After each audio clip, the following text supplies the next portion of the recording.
Boa noite, pessoal. Aqui é o professor Tino. Boa noite, professor Mauro.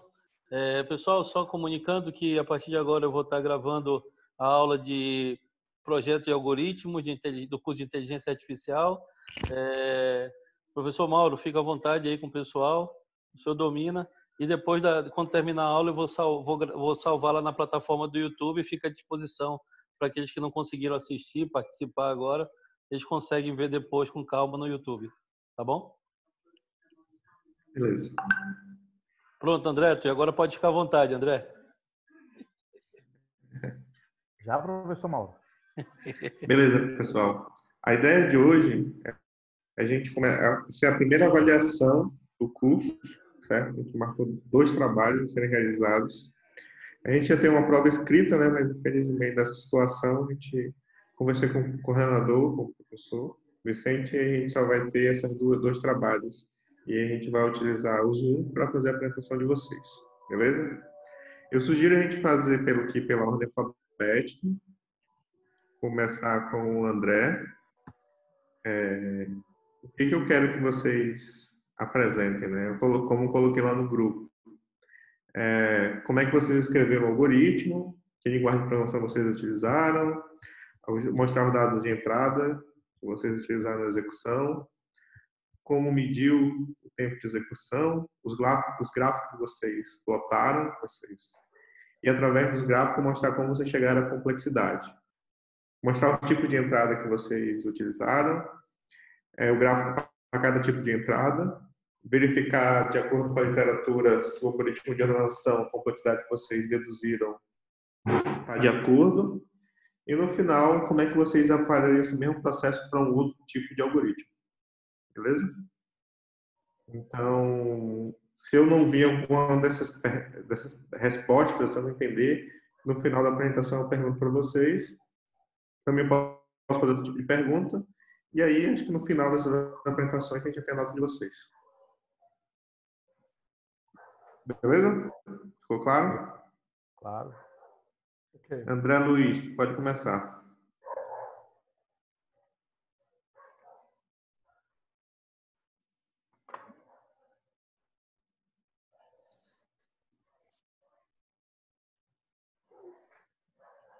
Boa noite. Estão conseguindo ver aí a tela?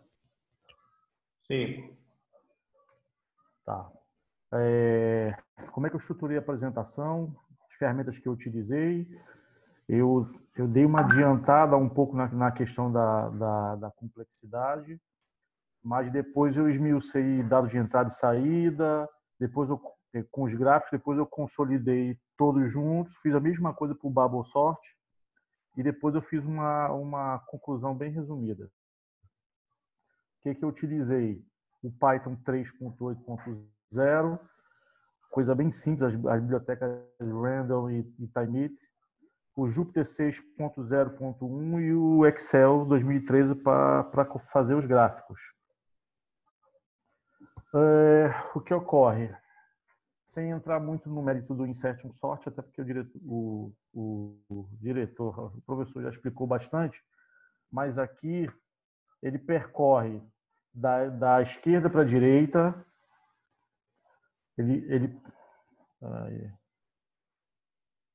tá, apareceu um negócio na minha tela aqui. Ele percorre os elementos aqui da esquerda para a direita e ordena tudo à esquerda. Então, dentro do for, ele faz uma viagem só. Como é que eu me fiz a medição do tempo? Eu utilizei o comando timeit, então eu marquei no início um tempo e no final eu peguei o tempo e deduzi o fim pelo início. E multipliquei por 10.000 porque ficou muito baixo o tempo e não dava para ver as casas decimais. Qual a análise que eu fiz disso aqui? O melhor caso para esse algoritmo é a lista ordenada. Por que era a lista ordenada? Porque ele vai fazer uma comparação e uma troca por etapa. Tá? Ele tem um número fixo de operações, então ele é o melhor caso. Qual é o pior caso? É quando a lista está inversa. Por quê? Porque obrigatoriamente o algoritmo vai ter que fazer comparação entre todos os elementos. Então vão ser N comparações e N trocas. Então ele é um O de N ao quadrado. E o médio caso aí seria a ordem aleatória, que ele ficaria muito vinculado ao tamanho da entrada. Então, o médio caso nesse contexto do Insertion Sort seria a ordem aleatória. No Bubble Sort, ele faz um pouquinho diferente. Ele vai percorrer a lista várias vezes, com elementos adjacentes, e aí o elemento maior ele vai jogar para o final. Entendeu? Qual é o bom disso? É que no final das contas, a cada elemento ordenado, eu vou diminuindo o tamanho do meu universo de comparações. Qual é o melhor caso? Igual ao Insertion Sort, é a lista ordenada. Tá? A vantagem do Bubble Sort nesse caso é que ele não vai, se a lista já está ordenada, ele não vai realizar a troca. Ele vai fazer as comparações, mas não vai realizar a troca. Tá? O pior caso, mais uma vez a lista em ordem inversa, porque ele vai ter que comparar tudo. Vão ser N trocas e comparações. E a exemplo do Insertion Sort, a lista em ordem aleatória é o médio caso. Como é que eu estruturei aqui os meus dados de entrada?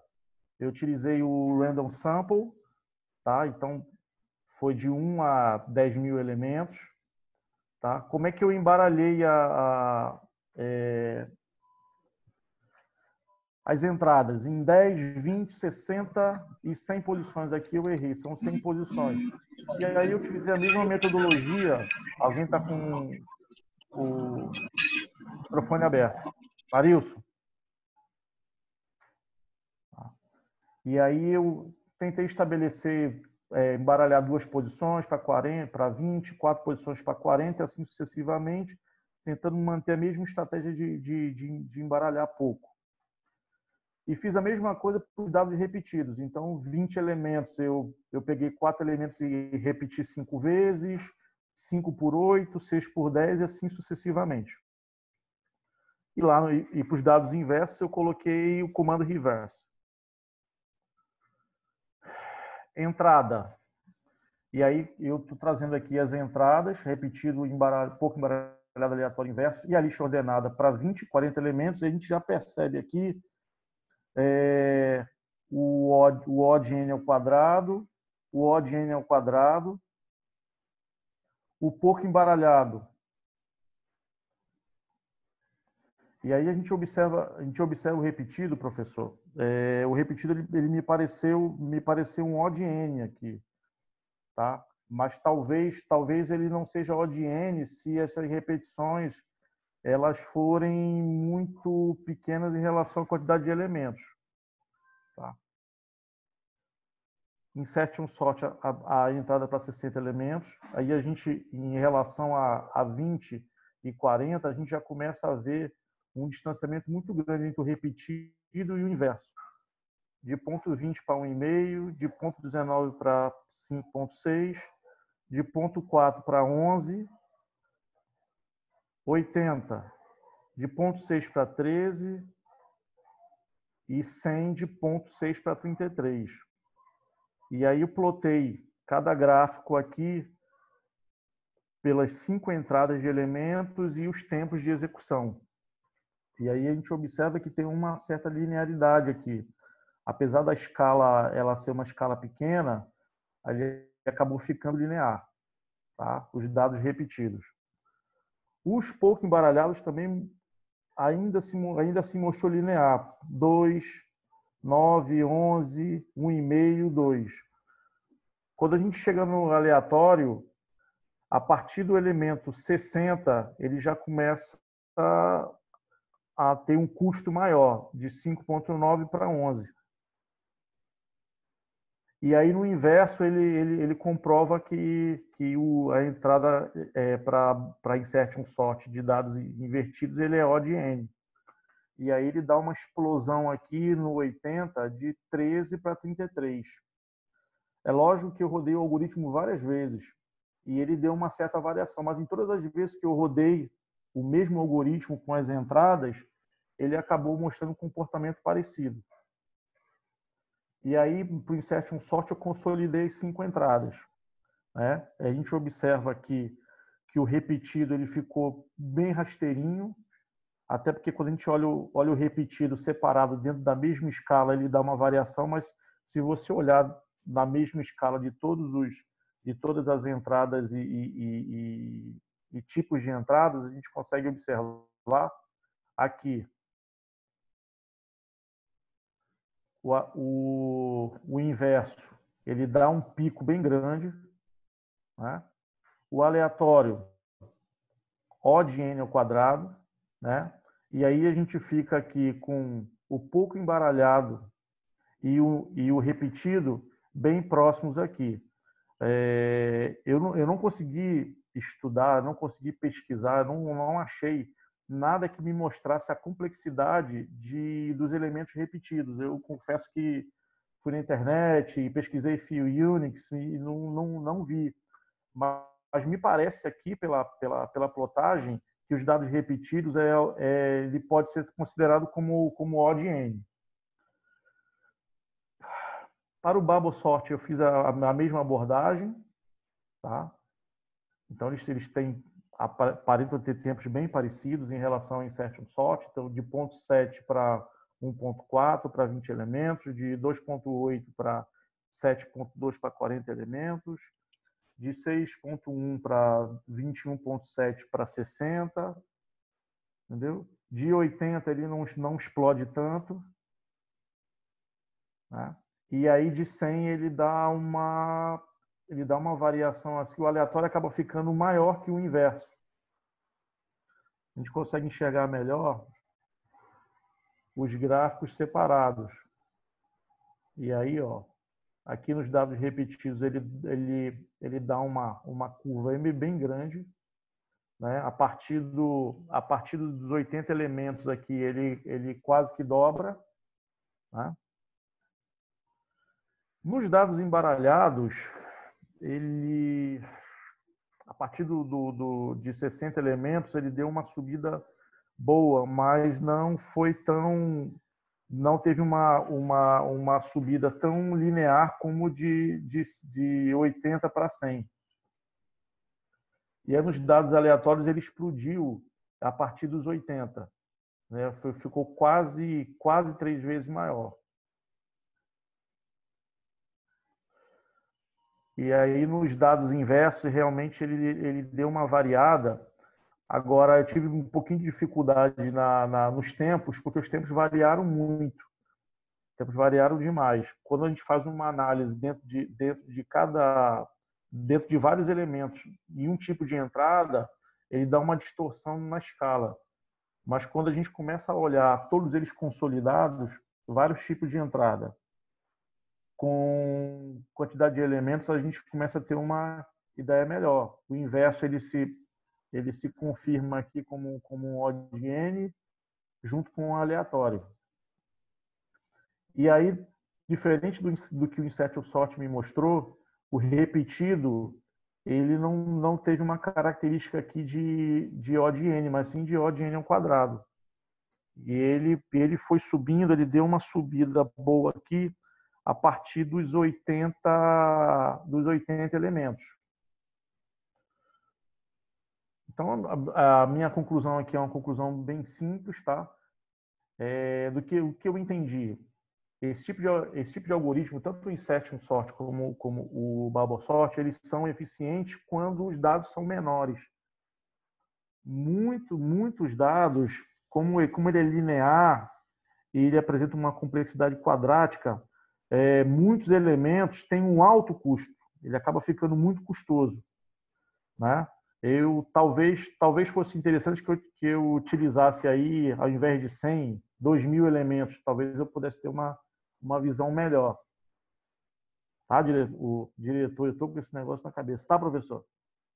Seria só isso aí.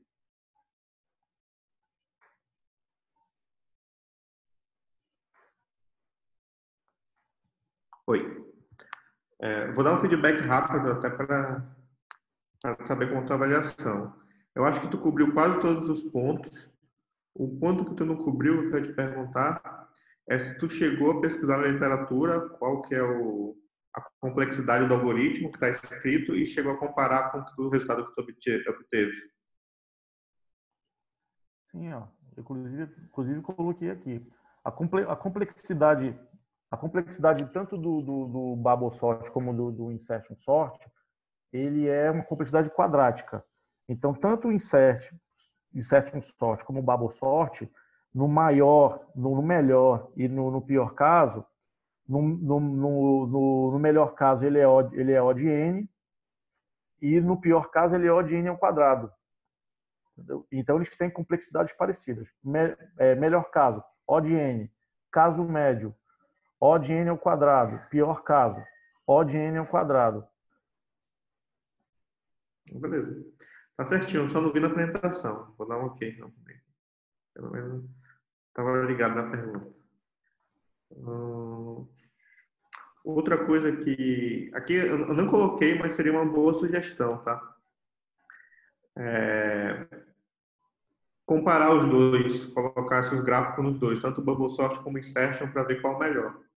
Hoje não pensei nisso, seria uma boa. Mas eu vou fazer aqui, a título de curiosidade, eu vou fazer.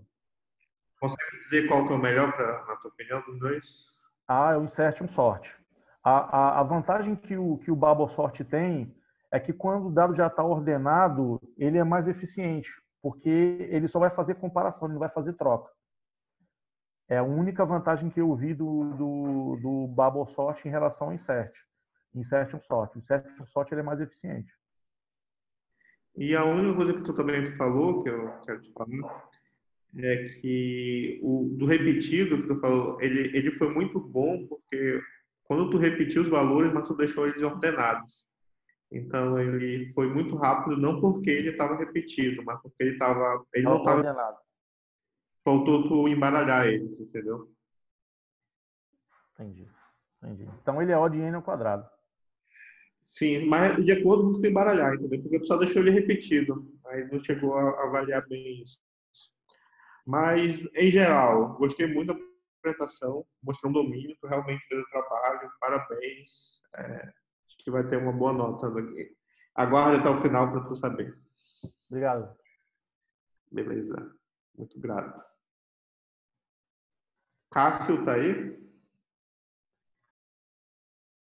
O Daniel tá aí? Estou aqui, professor. Cássio. Tá. Cássio, né? Isso. Tá contigo a bola.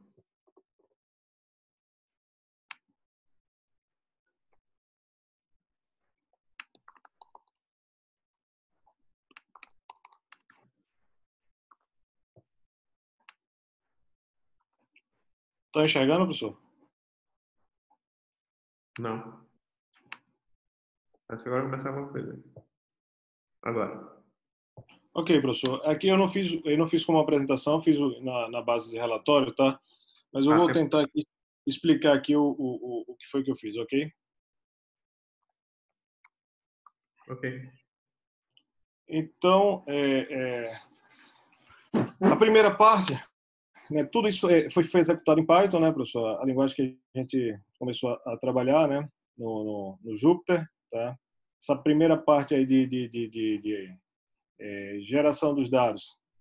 Tem um algoritmozinho aqui, eu trabalhei com amostra de 100 mil, 10 mil, 50 mil, 100 mil, tá? Então aqui é um algoritmo simples, ele muda só aqui você só mexe na entrada e ele gera aí os valores randômicos, invertidos, embaralhados e poucos números, tá?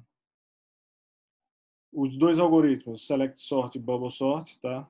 Esses dois algoritmos eu não entrei na programação dele, como você pediu lá, a gente foi direto já pegou um algoritmo pronto, né? Para fazer a medição do tempo, a gente pegou essa biblioteca PortTime, inicia com ele aqui, tá? Eu puxo os dados lá, a depender do que eu quero medir ali, eu pego os dados e no final eu meço o tempo final e encontro aí quanto foi o tempo de processamento, tá?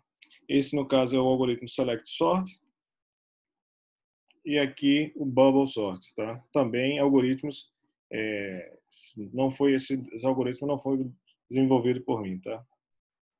E aqui, professor, para cada tipo, né, eu fiz uma medição, né?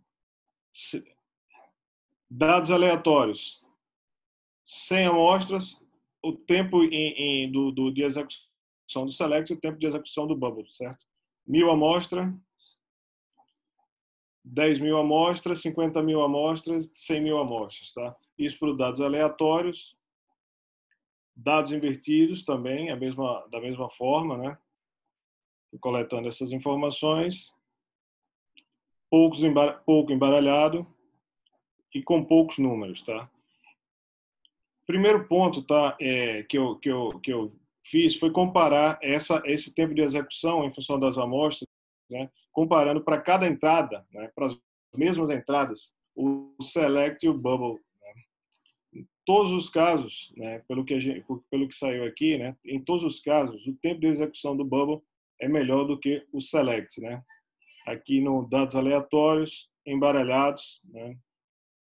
Dados invertidos e com poucos números, né? Então, todos esses casos, a execução do bubble sort é melhor do que o select.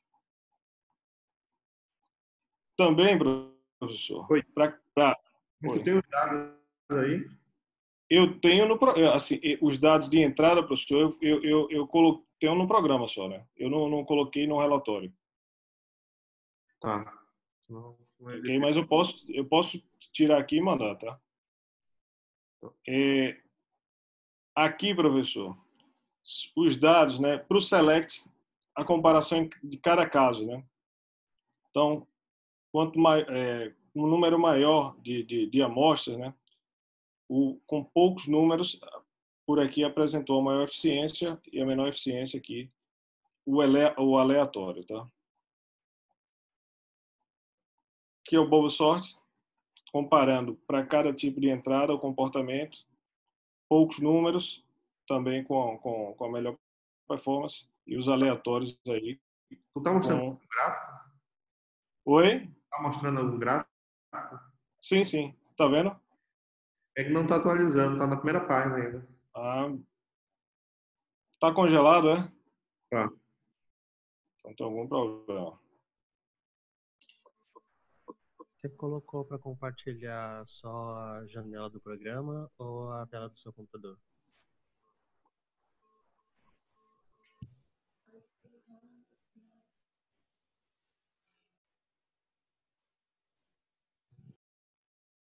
Agora, professor. Agora eu tô vendo. Desculpa aí. Então tava no início, é? Não, estava no início. Por isso que eu tava perguntando esses dados aí, ó. Ah, não, desculpa aí, professor, desculpa aí. Então, como eu falei rápido, eu vou passar muito rápido aqui. Então, aqui a programação tá das entradas, certo? Valores invertidos, embaralhados e poucos números, tá? Aqui é o algoritmo, né, com a medição de tempo.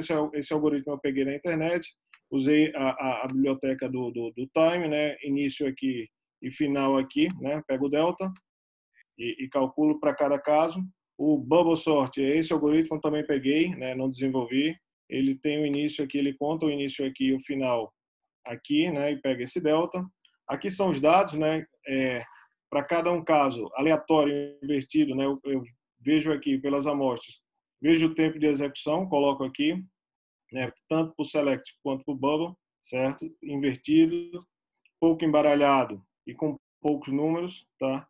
Percebo, né, só aqui pelos esses gráficos aqui, dá para perceber claramente que o bubble é mais eficiente que o select, tá? Ele é aqui em vermelho com tempo menor, tá? Todos os casos, né, aleatórios, embaralhado e poucos números, dados invertidos também.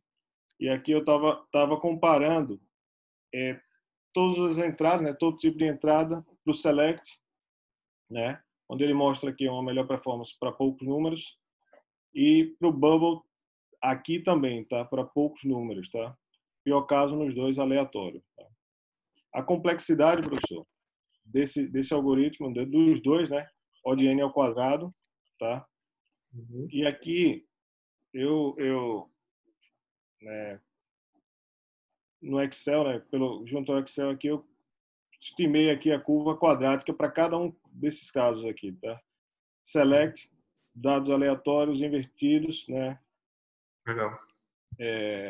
Bubble está invertido, então estão todos eles aqui, né, com a informação e com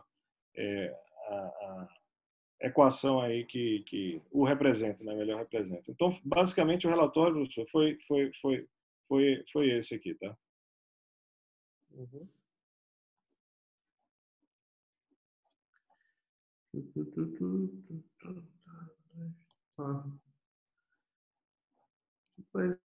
Eu acho que a única coisa que faltou aqui é mostrar melhor os dados que tu usou na entrada.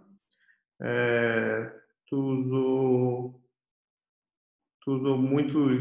um intervalo maior, foi melhor para ver. Eu gostei que tu usou no Excel para formular e encontrou o x ao quadrado, ficou mais fácil de provar que ela é x ao quadrado. Pesquisou qual é a complexidade dos dois. Assim como o do André, tu não comparou os dois para ver qual dos dois era melhor. Acho que podia ter feito isso. Eu comparei, professor. Não sei se foi na hora que eu não mostrei, né? Mas eu comparei os dois. O Bubble é melhor em todos os casos, tá? Do que o Select, né? E tá aí no relatório.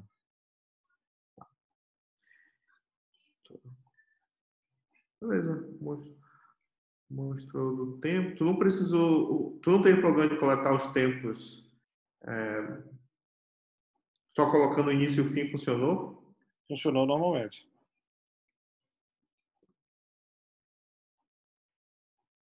Beleza. E tu conseguiu entender como é que eu faço para... Eu quero um outro algoritmo analisar a complexidade dele. Tu sabe o passo a passo para fazer isso? Sim, sim.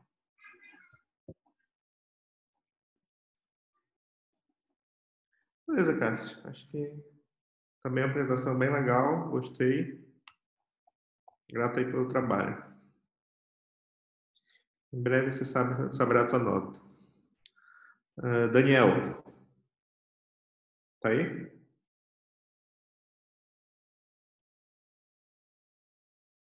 Acho que não, né? Davidson.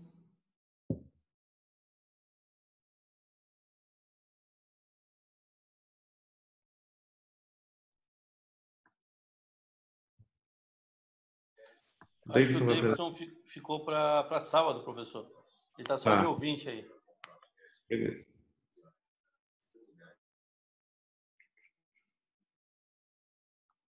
Denison. Denison. Oi, Denison.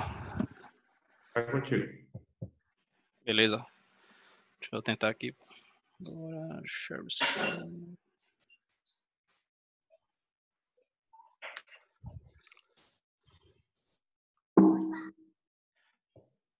Bom, professor,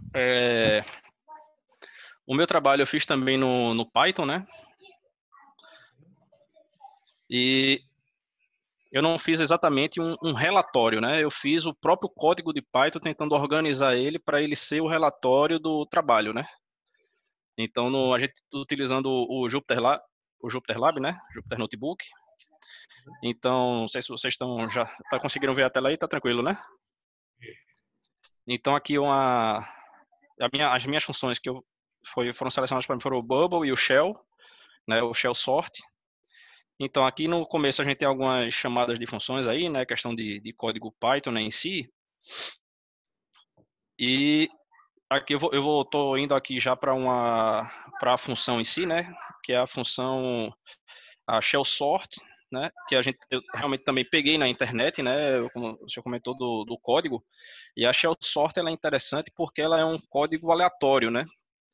Ela é um código aleatório quando ele faz aqui ele separa primeiramente a lista, né, e divide ela em vários pedaços e vai reduzindo isso até chegar na unidade, né?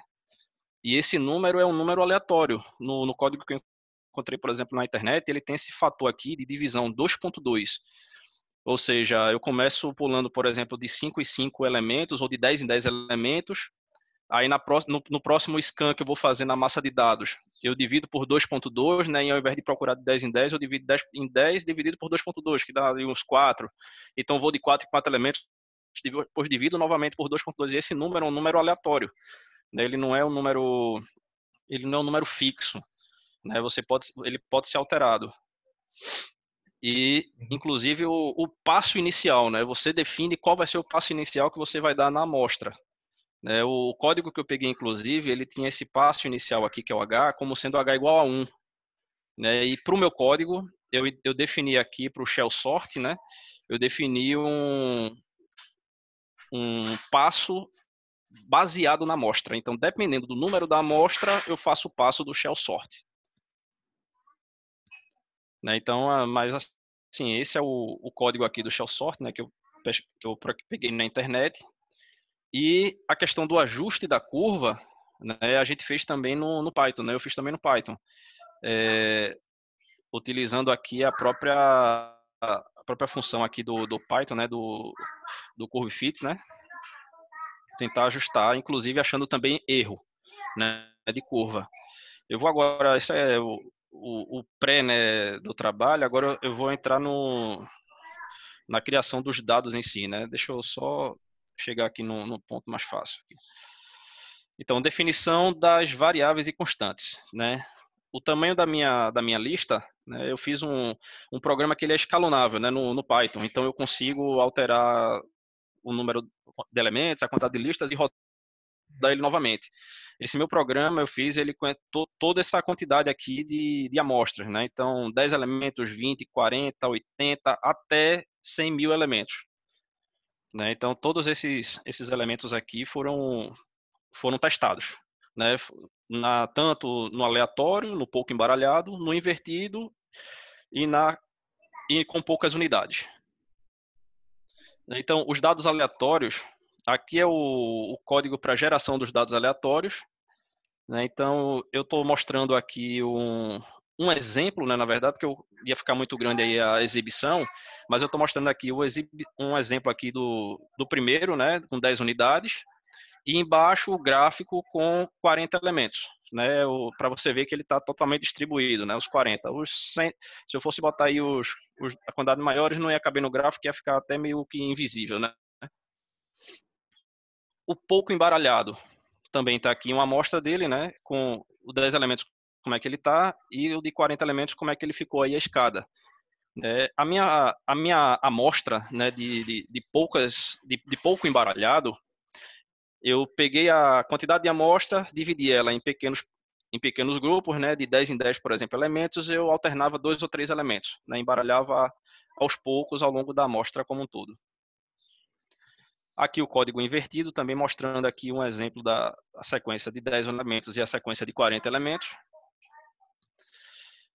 E o próximo de poucas unidades, né, onde ele vai de 1 a 5, e aqui mostrando a flutuação deles ao longo da amostra também com 40 elementos.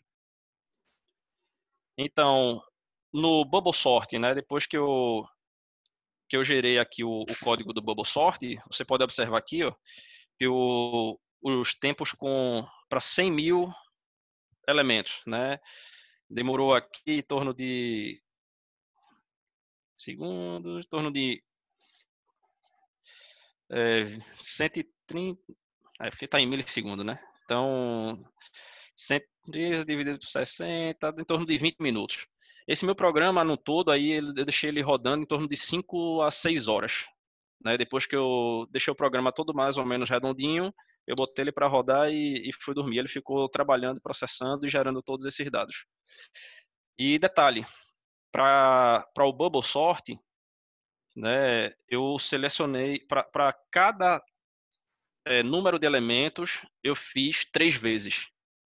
Né? Então, eu embaralhei eu desembaralhei, digamos assim, a mesma massa de elementos, né, 3 vezes, né, para pegar o tempo médio do processador, inclusive mantendo os mesmos números, né, sem mudar os números.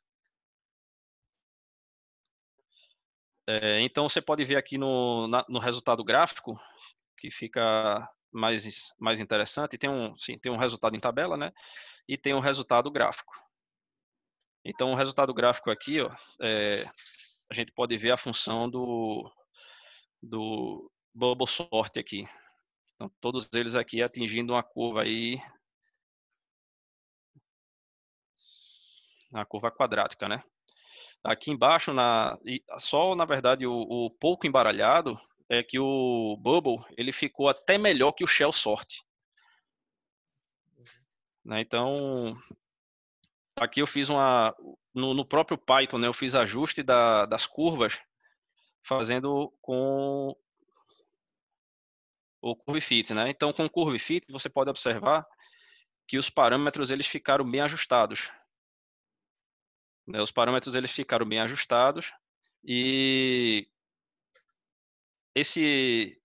aqui eu coloquei a função, né? A função polinomial quadrática aqui, né? Então, os pequenos erros mostram que a função está bem ajustada, né? Se você observar a função, os parâmetros aqui da função pouco embaralhada, é possível verificar ó, que o parâmetro a, que é o do polinômio, que é o quadrático, né? O termo quadrático, ele apresenta um valor extremamente pequeno, né? 4 elevado vezes e elevado a menos 9, né? E em alguns testes que eu fiz, inclusive, esse parâmetro a aqui ele ficou inclusive negativo, né? O que a gente pode, digamos assim, descaracterizar o parâmetro quadrático e o que torna o bubble sort, quando se trata de pouco embaralhado, O de n, né? E não O de n quadrático. Com relação ao shell sort, ele é um pouco não, assim, bem mais rápido, né, que o bubble sort. Enquanto o bubble sort aí demorou 20 minutos, o shell demorou em torno de 1 segundo, né, aproximadamente, para o pior caso. Então, a gente tem aqui a tabela, né, dos dados, onde eu tenho os tempos. Para o shell, para o shell sort, só voltando aqui num parâmetro, eu também considerei uma repetição aqui de 5 vezes. Então, como o tempo do shell é também menor, né, então deu para fazer essa repetição. Para cada massa de dados, eu desembaralhei ela, digamos assim, 5 vezes, para pegar uma média, né, também dos tempos. Então, considerando esse aqui são os valores, e aqui a gente vê o gráfico do shell. Né? Então, você pode ver que todos eles, mesmo o pouco embaralhado, né, que no Bubble ele já tem uma grande vantagem, digamos assim, no Shell ele segue uma tendência única, né, que é o gráfico do n log de n, né. Então, aqui, ó, na função que foi testada, né, no Curve Fit, os parâmetros a, x, log ao quadrado de x e log na base 2, né, de x mais c. Né? Então, no Curve Fit, ele localizou aqui que todo b é igual a 1. Então, já eliminei um parâmetro b que eu havia colocado aqui dentro do log quadrático de x, né? Do log de x. E a gente pode ver aqui que todos eles atenderam bem, ó, a curva do n log de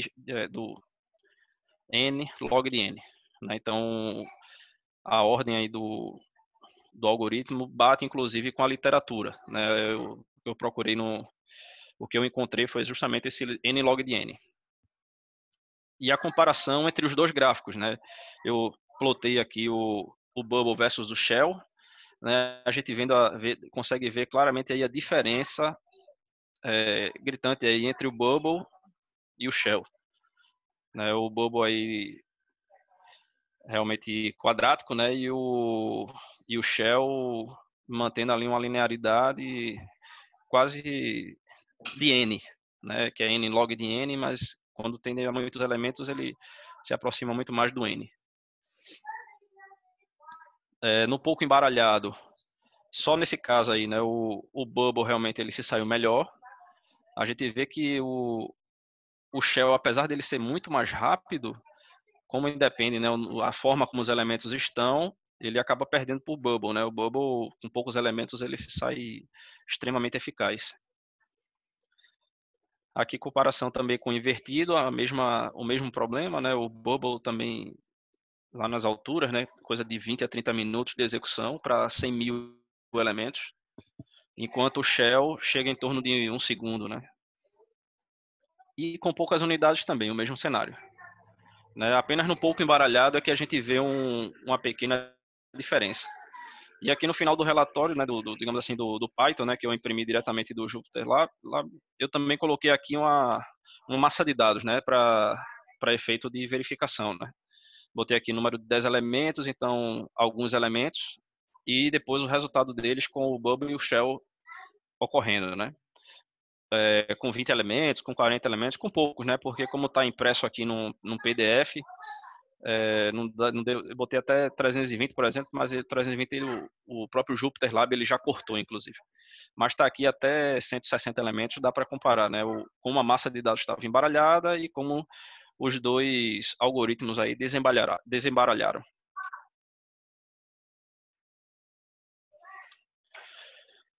Bom, é isso aí, professor. Se tiver alguma dúvida, um questionamento, pode fazer. Acho que tu pegou todos os pontos, explorou eles bem, mostrou os dados, fez a comparativa entre eles, usou uma boa massa de dados, guardou todos os dados, comprovou muito bem o login, né? Viu algo muito engraçado, né? Com poucos elementos, o Bubble ele ganha do Mesh, apesar do Mesh ser muito bom para a maioria dos casos. Uhum. Justamente dados diferentes, né? A entrada de dados influencia muito, não só a quantidade, mas o tipo dela, né? A capacidade dela. E isso é uma coisa importante para a gente saber, para a gente fazer análise de algoritmo. De repente, eu sei que meus dados são poucos embaralhados. Então, eu vou utilizar o Bubble, que o custo dele é menor, né? Ainda mais fácil de ser implementado e vai me dar um resultado melhor. Então, esse é um tipo de coisa interessante que eu quero que vocês fiquem, né? Pro curso de vocês. Beleza, parabéns, gostei muito do resultado. Beleza, valeu. João.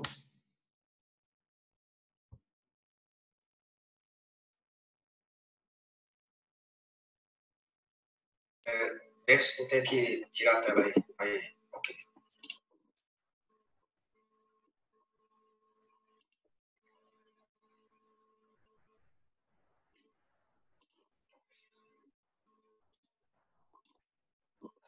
E vocês já estão vendo aí? Bom, vamos lá. Eu usei essa mesma lógica que o Denison usou, né? Eu fiz tudo dentro do Jupyter Notebook, porque eu imaginei que isso é uma coisa que eu vou poder usar posteriormente, né? Eu tentei também aproveitar um pouco do que a gente já aprendeu nas disciplinas anteriores e foi uma forma de praticar, né? Usar data frames, os gráficos, né? Então, eu fiz essa força aí para tentar colocar tudo no Jupyter e praticar o Python bem, né? Então, começando aqui, o primeiro passo foi justamente importar algumas bibliotecas necessárias, né? NumPy, Pandas, bibliotecas gráficas e de otimização, né? Além de tempo e de gerar números aleatórios. O passo 2, que é basicamente descrevendo qual é o objetivo do trabalho, né? A gente vai comparar dois algoritmos, que são o Selection Sort e o Merge Sort, em 4 tipos de ordenação inicial, né? Aleatório, invertida, quase ordenada e poucos números únicos, né? E bem como variando também a quantidade de elementos N. Eu usei 4 pontos, 4 quantidades de elementos, que eu acho que foi o que o senhor recomendou, né? Como mínimo. E aqui inicialmente eu peguei 2 funções já prontas, né? Tanto do Selection Sort como do Mesh Sort. E claramente, pelo algoritmo, a gente já vê uma diferença entre eles, né? Que o Selection Sort ele é aquele algoritmo de força bruta, né? Ele executa 2 loops, ele percorre toda a lista e faz um segundo loop comparando toda a lista com cada elemento com os demais, né? Então, isso de cara já dá a impressão de que é uma distribuição quadrática, né? Enquanto que o Mesh Sort ele usa aquela estratégia do dividir para conquistar, né? Então, ele é um algoritmo recursivo, né? Ele começa dividindo a lista em duas partes e ele começa a chamar o próprio algoritmo novamente e continua dividindo essas partes sempre em duas até que reste um par de elementos. E aí ele ordena esse par de elementos e faz isso para todas as partes. Ou seja, ele divide, classifica e depois ordena. Né? Então, é um algoritmo bem mais claramente assim, olhando o algoritmo, ele já se mostra bem mais rápido, porque ele tem apenas um loop, né? Depois eu puxei algumas funções aqui que serão úteis para o resto do trabalho, né? Randomizar, inverter usando as próprias funções do Python, né? O algoritmo, para deixar quase ordenados, eu tive que desenvolver um pouco aqui, né? Criar um algoritmozinho próprio, e para os poucos números únicos também, né? E aí, aqui tem duas funções que eu vou usar lá na frente para aproximação assintótica, né? A função do n quadrado e n log de n. A gente vai chegar lá para mostrar por que eu estou usando essas duas funções aqui. Tá? Escolhi inicialmente 4 quantidades de números, né?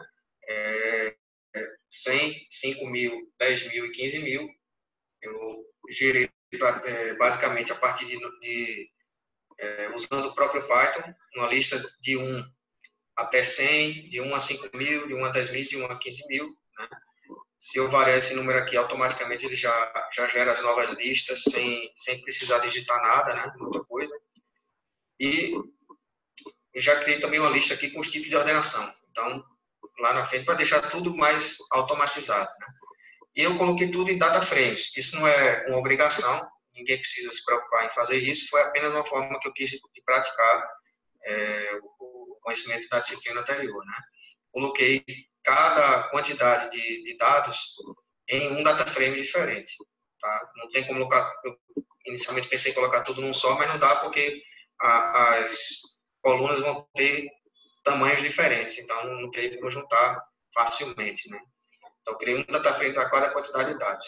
Puxei um cabeçalho aqui como exemplo, apenas de 100 elementos, para mostrar como é que eles ficam após aplicar as funções que eu mostrei lá em cima. Né? Então, uma vez que eu gerei o data frame randômico, então ele já dá uma pequena amostra aqui, invertido, quase ordenado em poucos números únicos. Né? E mostrei isso graficamente também, né? Uma amostra para 100 elementos, aleatório, invertido, pouco sortido e poucos números únicos. Então, para mostrar como vai começar as distribuições iniciaram dessa forma e depois a gente vai mostrar como elas ficam ordenadas. Tá?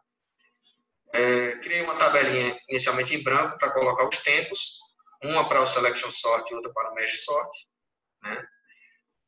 Por enquanto está tudo zerado, e aí a gente vai rodar, aqui que é o coração do algoritmo, quando eu começo a rodar os dois algoritmos e medindo o tempo antes e depois. Né? Até uma questão bem interessante aqui, esse comando aqui de transformar em lista, ele foi fundamental, porque quando a gente trabalha com data frame diretamente, rodando o algoritmo dentro das colunas do data frame, ele estava muito lento. Né? Eu estava passando aqui para, por exemplo, rodar com 10.000 elementos, estava demorando mais de 20 minutos.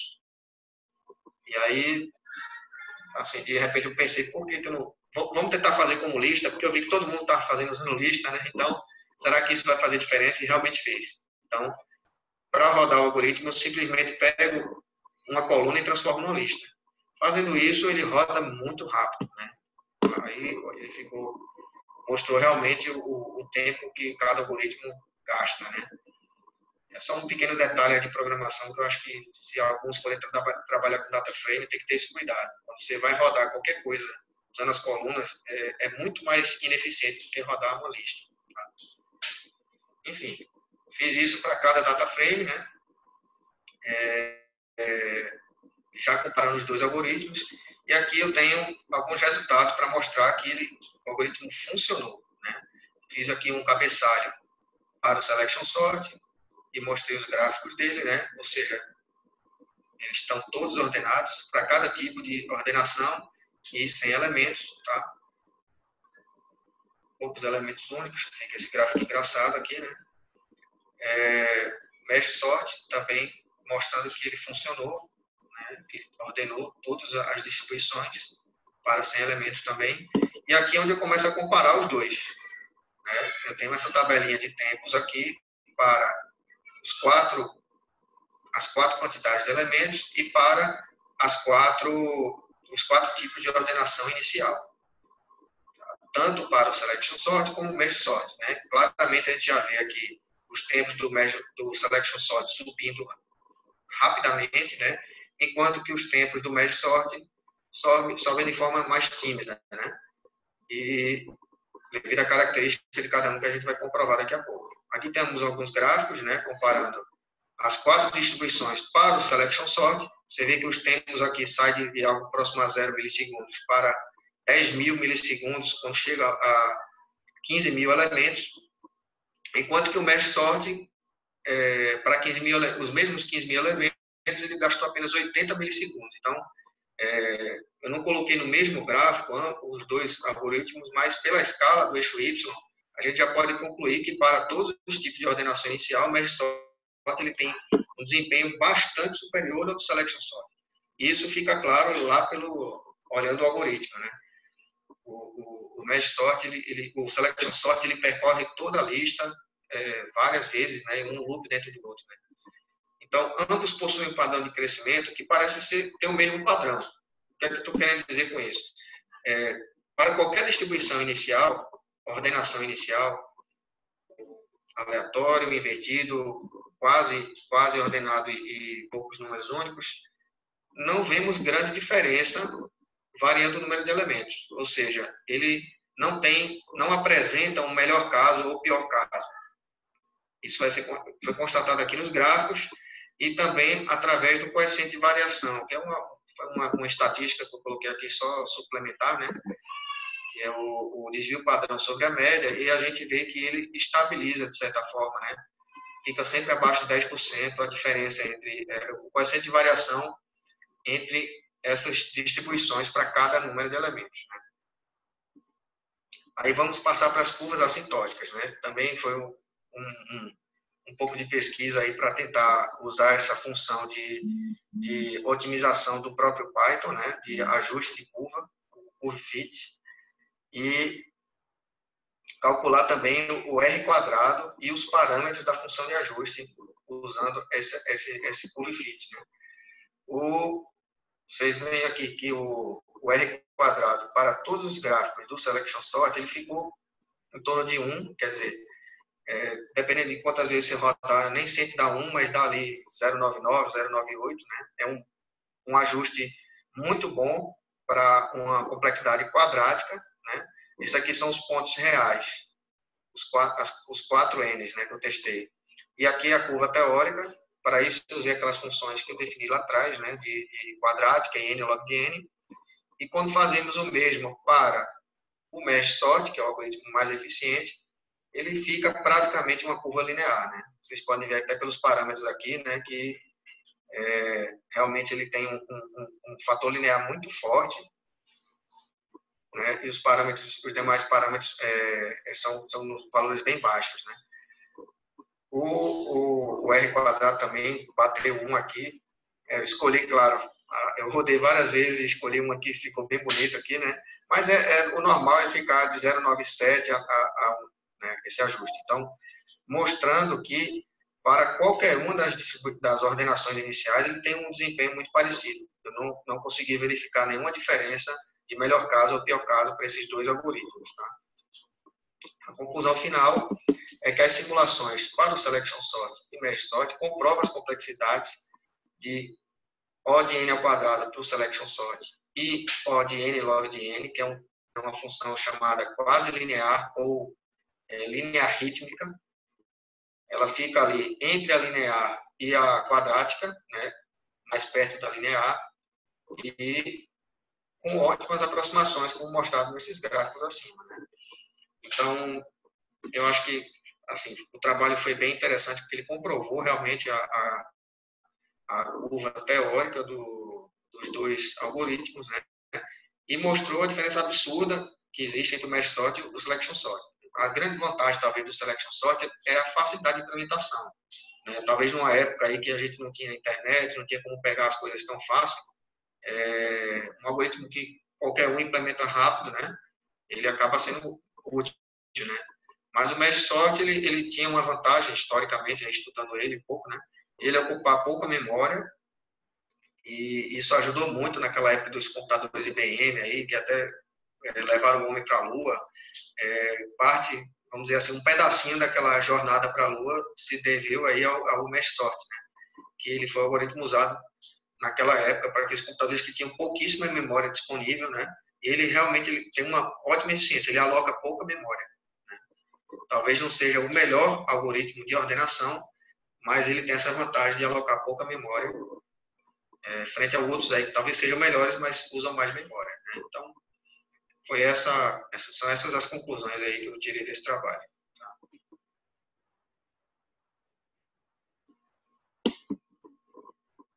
Eu acho que cumpriu todos os pontos, né? Mostrou o algoritmo, mostrou os dados, mostrou bem a complexidade através dos gráficos, também calculou a função de cada um. Legal. Parabéns também pelo trabalho, foi muito bom. Ok, pessoal, obrigado. Marilson.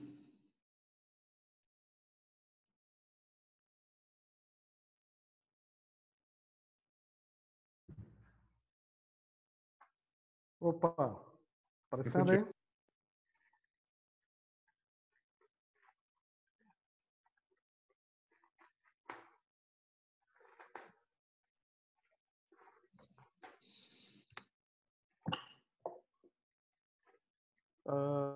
E aí, pessoal, boa noite. Tá aparecendo aí a tela? Tudo ok?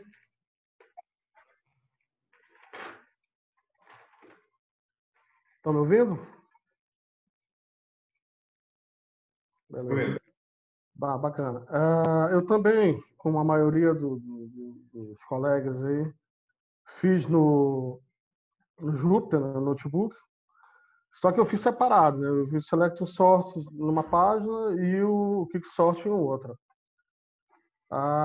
Primeiramente, o que eu posso deixar claro aqui é que existem funções que são meramente para poder mostrar os gráficos e disponibilizar aí as tabelas, então a gente não leva muito em consideração.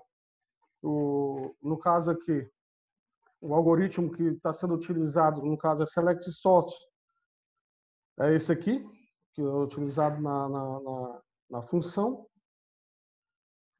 Eu fiz um programinha que gera uma lista, no caso disponibiliza em TXT, no caso são randômico, new sort, reverse. Os dados são de 100 a 12.000 para cada um, vocês podem ver aí.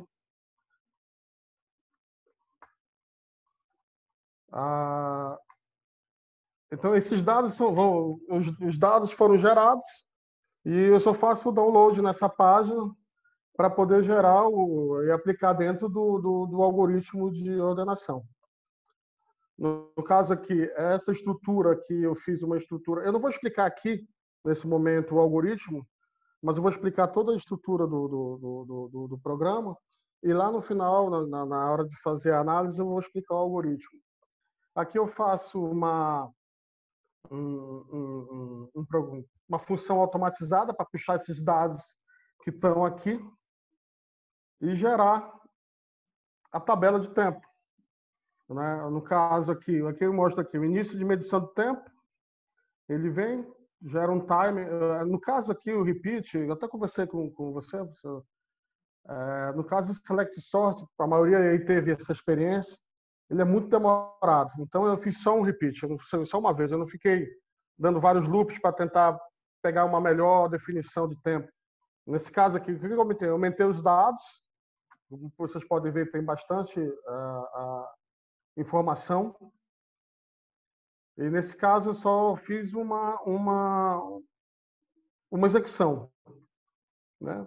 Faço aqui a análise do tempo, chamo a função e fico no início e fim e faço a tabela de tempo aqui, um data framezinho com os dados N, que é 100, 300, 600, 900 até 12.000, E os tempos em milissegundos. No caso aqui, esse ponto aqui é decimal. Então, no caso aqui é 10 segundos e 0,70. Como é que se diz assim? 10 segundos e a fração aí. Aí aqui gera o gráfico para cada um dos tipos de dados. Randômico, reverso, pouco embaralhado e com poucas unidades. Como vocês podem ver, no caso do Select Sort, ele é idêntico para todos, independente do tipo de dados e a quantidade de dados. Eu fiz isso tanto para poucos dados, para muitos dados, e o gráfico é o mesmo. No caso aqui eu faço a comparação entre eles, uma sobreposição entre os tempos, com a tabela de tempo. E vocês podem ver que ele faz a curva característica desse algoritmo. E aqui eu faço o cálculo de complexidade. Aqui é a função para fazer a análise, no caso que eu explico toda a função, a maioria já conhece, mas o que é interessante é aqui o caso. Então, fiz para cada... Claro que dependendo...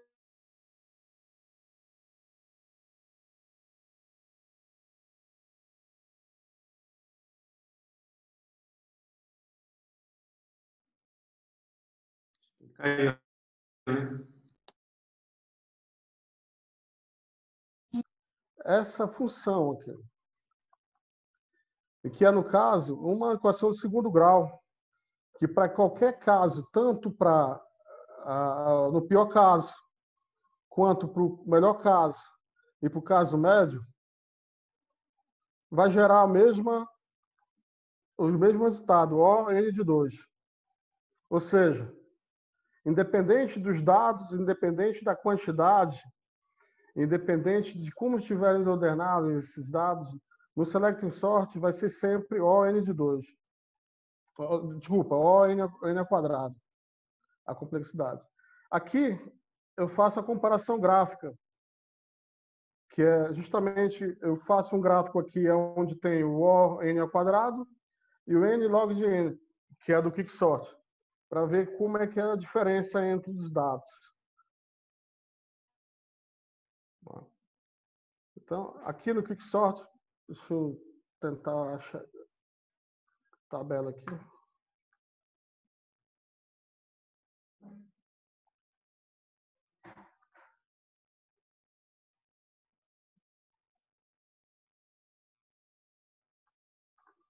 Tá. Aqui no Quicksort é a mesma coisa, eu fiz a mesma estrutura, tá? Separei aqui o algoritmo para fazer a análise, depois para a gente ver. Os dados são os mesmos, vocês podem ver. Para baixar qualquer um desses aqui, tem as informações que estão para o Select Sort. Porém, o Quicksort ele é muito mais rápido, que ele é muito parecido com o Merge, que é dividir e conquistar, no caso. Só que ele é o inverso. No caso, ele gasta mais tempo na divisão e menos tempo na combinação. Aqui a gente vai fazer análise. Aqui é a mesma coisa. Eu faço uma alimentação automática de todos os dados para gerar a tabela de tempo. Como vocês podem ver, o tempo é muito menor no Quicksort. E os gráficos são diferenciados. Aqui, no caso, ele tem 3 parecidos e um diferente. Nesse caso aqui, nos dados com poucas unidades diferenciadas, ele gerou um pior caso. Então, a gente vai fazer a análise aqui. Vocês podem ver a sobreposição dos dados e com os dados com poucas unidades, ele fez um O de N ao quadrado. Enquanto todos os outros, ele está fazendo log, no caso aqui, N log de N. O que é o pior caso nesse algoritmo? É justamente isso aqui, essa situação, onde... Primeiro, eu vou explicar como é que funciona o algoritmo. Ele pega, ele seleciona um pivô dentro do array, ele seleciona um pivô e divide todos os números, os dados que forem menor que esse pivô para a esquerda, menor ou igual, e todos os dados que forem maior para a direita. E ele é recursivo. Depois que ele faz essa divisão, ele chama ele mesmo e começa a fazer subdivisão para cada item. Por isso que ele é rápido também. Nesse caso, no pior caso, seria quando ele escolhesse um pivô onde sempre ele jogasse todos os dados para o lado só. Por exemplo, se ele de uma rede de 1 a 10, ele escolhesse o 10. E aí ele vai arrumar todos os menores para a esquerda. Depois ele conseguisse selecionar outro pivô que fosse o 9. E ele ia arrumar todo para a esquerda. Quer dizer, ele ia fazer toda a varredura semelhante ao select sort no array. Então, esse é o pior caso e ele geraria a complexidade ON de 2. Então, aqui é uma simulação da análise de como é que geraria esse pior caso. E nos diversos casos, tanto no melhor caso quanto no caso médio, ele teria aí uma divisão, dependendo de como ficasse aí a seleção do pivô, ele não precisaria trabalhar, vamos dizer assim, muito que está à esquerda ou tão muito que está à direita, nesse caso. Então, no melhor caso aqui, a gente tem uma simulação do melhor caso, e que gera ON log de N. E no caso comum, que vamos dizer assim, no caso típico, que é isso aqui. Ele faz uma seleção de pivô e vai selecionando, e chega um ponto em que, de um lado, ele não precisa mais trabalhar. Ele vai trabalhar só o outro lado, ou seja, só ou o que já está maior do que o pivô ou o que está menor do que o pivô. Então, esse algoritmo ele é considerado muito bom, tanto quanto o merge. Ele tem um comparativo em relação ao merge sort, que estou comparando que não tem nada a ver, mas o merge sort, porque levando em consideração as constantes dele. Então, ele é um algoritmo muito bom. Já o select sort, como o João falou, é um algoritmo que não é um algoritmo ideal por questão de tempo, mas é por questão de memória. Ele é muito pequeno. Mas hoje em dia não é muito considerado em relação a isso. Então, quando você tem um algoritmo que você identifica que ele é um select sort, ele vai ter muito problema de tempo. Então, você vai gerar aí com dados, vamos dizer, de nuvem, você vai gerar tempo de execução enormes. E aqui, novamente, o comparativo entre o select sort e o quicksort. Vocês podem ver. Bem, professor, eu acredito que tenha falado aí tudo que... Tem alguma dúvida, algum questionamento? É legal, acho que falou realmente tudo que foi pedido. Gostei que tu passou um tempo explicando o algoritmo e ficou claro o ODN em cima da explicação. Aqui eu busquei bastante informação na internet para poder explicar, entender o que é realmente, por que gerou esse ODN ao quadrado, essa análise aqui. Então, foi algo que eu me dediquei bastante em relação a isso. Uhum. Legal. Acho que não tenho mais nenhuma dúvida, não. Bacana, então. Obrigado. Parabéns também. Rafael.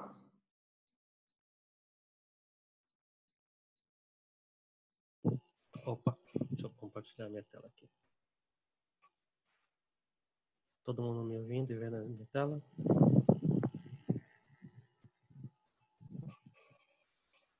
Vocês estão vendo a minha tela? Estou sim. Tá, começou então. Minha tarefa foi comparar o quicksort de 3 partes, o three-way quicksort e o heapsort. Então, eu também peguei os códigos de ordenação da internet, porém eu mesmo construí os códigos que geram os arrays que eles vão ordenar, né? Eu usei o Python 3.6 no Jupyter Notebook e no Python eu usei o random, e usei a Matplotlib para fazer os gráficos que eu vou mostrar lá mais lá para frente.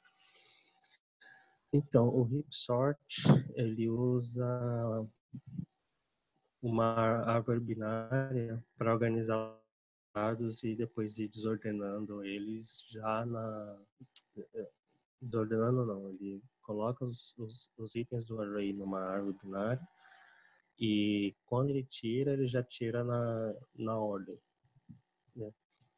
Então, o heap sort, tanto para o melhor caso como para o pior caso, ele tem uma complexidade de n log de n, que no gráfico ele aparece quase como uma linha reta, dependendo dos dados, ele pode aparecer com uma pequena curva para baixo e depois ficando reto, mas no meu caso ele fica parecendo mais uma linha mesmo, se aproxima mais do n. No Quick Way Sort, ele divide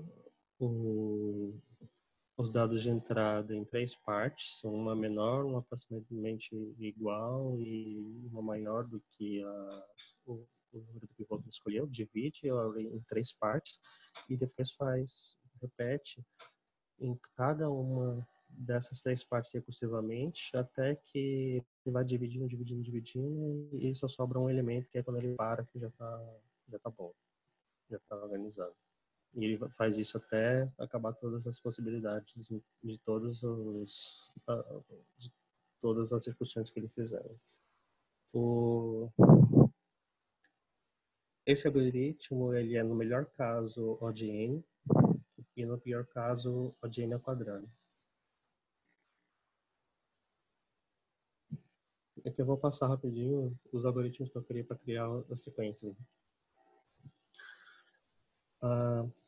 Do jeito que eu queria fazer, eu coloquei várias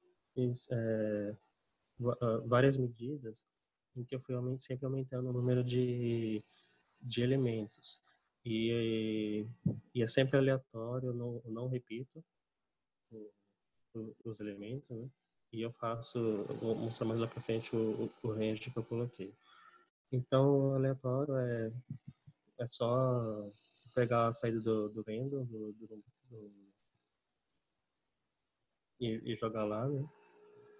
O semi-aleatório, eu uso o aleatório e coloco o range para ele dar os números. Então, eu vou sempre aumentando esse range conforme o número de dados. E ele fica mais ou menos crescente. Na sequência reversa, é só pegar o número do tamanho que eu quero do array, dar os números em array crescente. E gerar aleatório repetido, eu posso escolher quantos números diferentes eu quero e a quantidade de cada um deles. Então aqui eu coloquei 5 números aleatórios diferentes e 4 de cada um. Então aqui tem um sample do que eu escolhi, do que ele sai. O método de execução eu faço em centenas, né? Porque se fizer muito baixo, o computador não estava medindo direito, então eu coloquei um número mais alto para ele passar um pouquinho de tempo a mais